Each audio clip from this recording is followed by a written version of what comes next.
Assalamualaikum warahmatullahi wabarakatuh.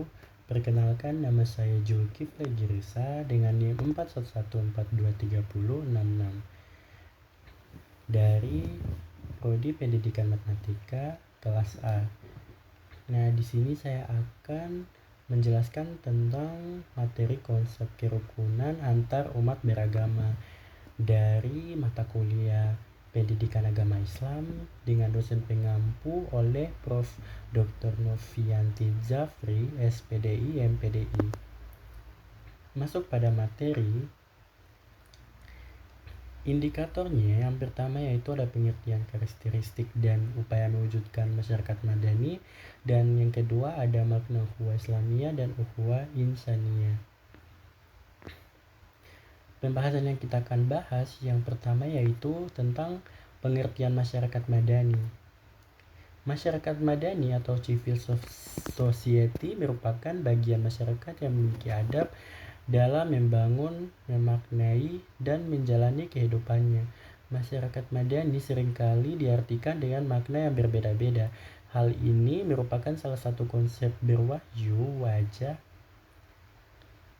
ahli filsafat Petrus mengungkapkan bahwa masyarakat madani bisa diartikan sebagai masyarakat yang beradab dalam memaknai kehidupan.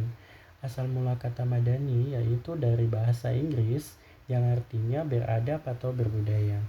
Sedangkan istilah masyarakat sipil diambil dari terjemahan masyarakat madani sendiri, yaitu masyarakat yang beradab.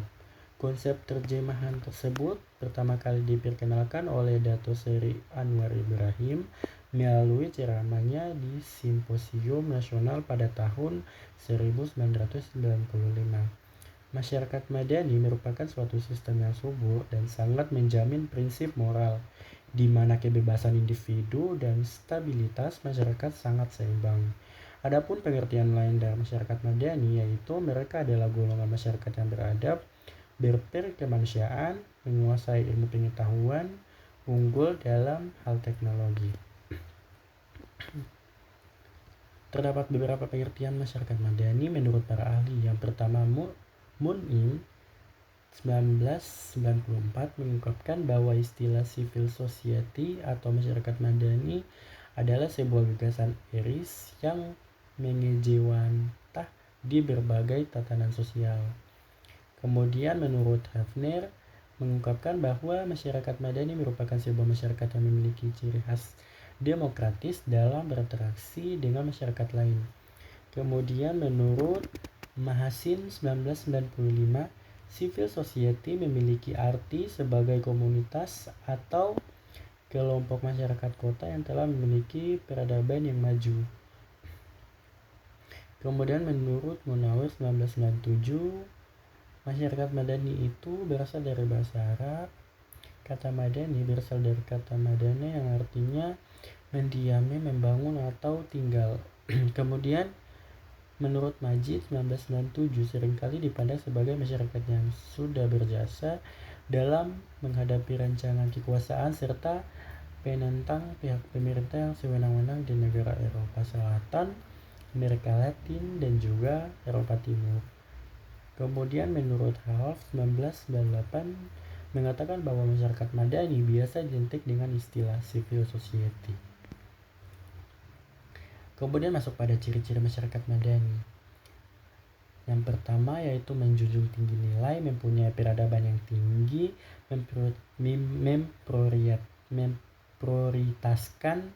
memprioritaskan kesederajatan serta transparansi. Kemudian ruang publik yang bebas, supremasi hukum, keadilan sosial, partisipasi sosial. Kemudian karakteristik masyarakat madani. Yang pertama, integrasi antar individu dan kelompok terjalin secara eksklusif ke dalam masyarakat dengan melalui aliansi sosial dan juga kontrak sosial. Kemudian kekuasaan yang ada di dalam masyarakat madani bersifat menyebar sehingga kepentingan yang sifatnya mendominasi bisa dikurangi dengan adanya kekuatan alternatif.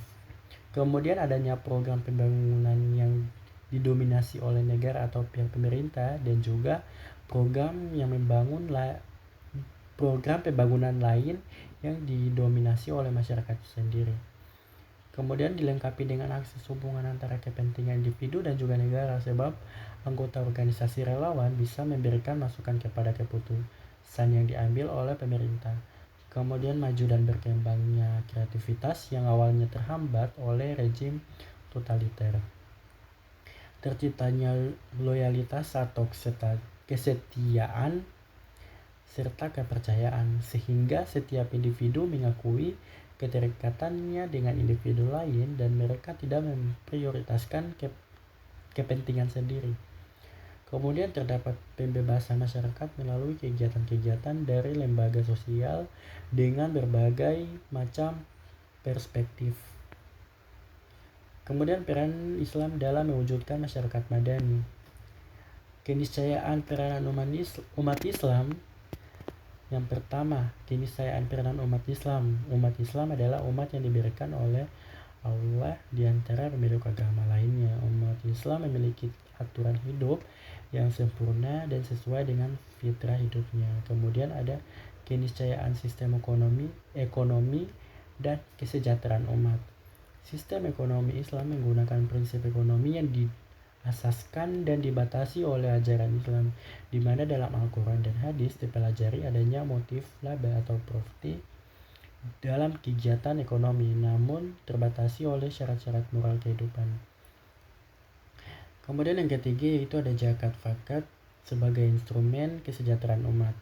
Dalam ajaran Islam ada dua dimensi hubungan yang harus dipelihara, yaitu hubungan manusia dengan Allah dan hubungan manusia lain dengan kehidupan bermasyarakat. Kedua hubungan ini harus berjalan seimbang dan penuh dengan aturan. Dengan terlaksananya hubungan tersebut, maka manusia akan sejahtera baik di dunia maupun di akhirat. Untuk mencapai tujuan itu, maka diadakan zakat, sedekah, infak, hibah, dan wakaf. Kemudian makna ukhuwah Islamiyah. Makna ukhuwah Islamiyah selama ini, masyarakat seringkali memaknai ukhuwah Islamiyah sebagai persaudaraan terhadap sesama orang Islam. Mestinya tidak demikian. Ukhuwah Islamiyah atau Islamic Brotherhood berbeda dengan ukhuwah bainal muslimin atau al-ikhwanul muslimun. Makna persaudaraan antar sesama orang Islam itu bukan ukhuwah Islamiyah. Ukhuwah Islamiyah tidak sekedar persaudaraan dengan sesama orang Islam saja, tetapi juga persaudaraan dengan setiap manusia meskipun berbeda keyakinan dan agama, asalkan dilandasi dengan nilai-nilai keislaman seperti saling mengingatkan, saling menghormati, dan saling menghargai. Kemudian menurut ajaran Islam, ukhuwah insaniyah merupakan salah satu aspek terpenting menjadi seorang muslim yang baik. Umat Islam didorong untuk memperlakukan semua orang dengan baik dan hormat, dan berupaya membangun ukhuwah insaniyah adalah sebuah konsep dalam Islami yang menekankan persaudaraan antar sesama umat manusia. Hal ini didasarkan pada gagasan bahwa semua manusia diciptakan sama dan harus diperlakukan dengan hormat dan baik hati. Meskipun ukhuwah Islamiyah ini penting, ukhuwah insaniyah menekankan pentingnya memperlakukan semua orang dengan baik dan hormat apapun agamanya. Baik, sekian dulu presentasi dari saya. Apabila ada kekurangan, mohon dimaafkan. Saya akhiri. Wabillahi taufiq wal hidayah. Wassalamualaikum warahmatullahi wabarakatuh.